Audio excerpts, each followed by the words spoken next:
Hello friends, বাংলার বাড়ি প্রকল্প নিয়ে আবার একটি গুরুত্বপূর্ণ আপডেট উঠে এসেছে। বাংলার বাড়ি প্রকল্পে বাড়ি বাড়ি তল্লাশি, যোগ্যদের যাচাইয়ের নির্দেশ দিলেন বর্তমান মুখ্যমন্ত্রী। পূর্বতন সরকারের আমলে বাংলার বাড়ি প্রকল্পে অযোগ্যরাই বেশি টাকা পেয়েছে দাবি তাই বর্তমান সরকারের তরফে বাংলার বাড়ি প্রকল্পে যাতে কোনো অযোগ্য বা যোগ্য যাচাই বাছাই করার পরই কিন্তু এই প্রকল্পের টাকা ছাড়া হবে, এমনটাই গতকাল কিন্তু তিনি স্পষ্টভাবে জানিয়ে দিয়েছেন এবং 7 দিনের মধ্যে আগামী 30 মের মধ্যে রিপোর্ট জমা দেওয়ার কথা তিনি ঘোষণা করেছেন যে বাংলার বাড়ি প্রকল্পে যোগ্যরা কারা রয়েছে, যোগ্যদের বাছাই করেই কিন্তু এই প্রকল্পের সুবিধা দেওয়া হবে বলে তিনি স্পষ্টভাবে জানিয়েছেন। এই বাংলার বাড়ি প্রকল্পে আপনারা যেখানে 1,20,000 টাকা পেতেন দুটো কিস্তিতে 60,000 করে, সেখানে বর্তমান সরকার গঠন হওয়ার পরে কিন্তু সেখানে বাংলার বাড়ি বা আবাস যোজনা প্রকল্পে 3 লক্ষ টাকা দেওয়ার কথা ঘোষণা করেছেন বর্তমান মুখ্যমন্ত্রী শুভেন্দু অধিকারী।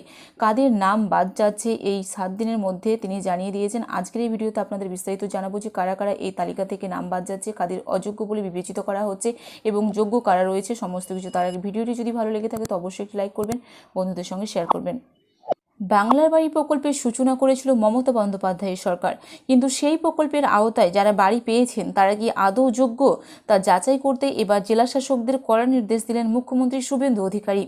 সোমবার এই মর্মে একটি বিজ্ঞপ্তি জারি করে রাজ্য সরকার জানিয়েছেন এবং অভিযোগ তুলেছেন যে বাংলার বাড়ি প্রকল্পের আওতায় এমন অনেকেই বাড়ি দেওয়া হয়েছে যারা অযোগ্য, তারা এই প্রকল্পের লাভ পেয়েছে। ফলে সমস্ত উপভোক্তাদের পুনরায় যাচাই প্রক্রিয়া শুরু হবে।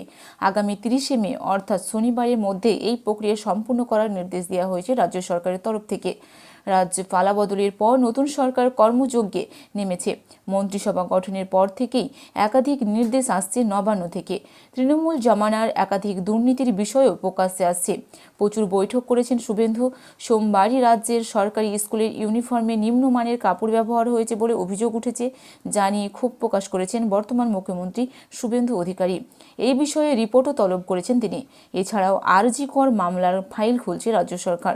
খুন ও ধর্ষণ কাণ্ডে সিবিআই তদন্তের মামলার শুনানিতেও বিশেষ ডিভিশন বেঞ্চ গঠন করল কলকাতা হাইকোর্ট। অন্যদিকে অভয়াকাণ্ডে সাসপেন্ড করা হয়েছে 3 IPS অফিসারকেও।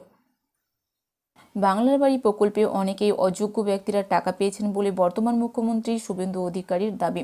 এবার বাংলার বাড়ি প্রকল্পে টাকা দিতে রাজ্যের উপভোক্তাদেরকে যাচাই বাছাইয়ের কাজ ইতিমধ্যে শুরু করার নির্দেশ দেওয়া হয়েছে বর্তমান মুখ্যমন্ত্রীর তরফ থেকে এবং গতকাল সেটি স্পষ্টভাবে জানিয়ে দেওয়া হয়েছে যে বাংলার বাড়ি প্রকল্পে এবার যে সমস্ত উপভোক্তাদেরকে টাকা দেওয়া হবে তাদেরকে যোগ্য এবং অযোগ্য বেছে নিয়ে তারপরে দেওয়া হবে, কেননা এরকম অনেকেই অযোগ্য ব্যক্তিরা টাকা পেয়ে অলরেডি পেয়েছে এবং পূর্বতন মুখ্যমন্ত্রীর জামানায় এই প্রকল্পের সুবিধা কিন্তু অনেকে অযোগ্য ব্যক্তিরা পাওয়ার জন্য এবার যোগ্যদেরকে যারা যাচাই বাছাইয়ের কাজ শুরু করা হয়েছে। আগামী 30 মের মধ্যে কিন্তু যোগ্যদেরকে বেছে নেওয়ার কথা বলেছেন এবং আগামী আবাস যোজনা প্রকল্পের যে টাকা সেটা কিন্তু দেওয়ার কথা তিনি জানিয়েছেন যে শনিবারের মধ্যে এই প্রক্রিয়া সম্পন্ন করতে হবে যে যোগ্য উপভোক্তা কারা রয়েছে বাংলার বাড়ি টাকা পাওয়ার মতো।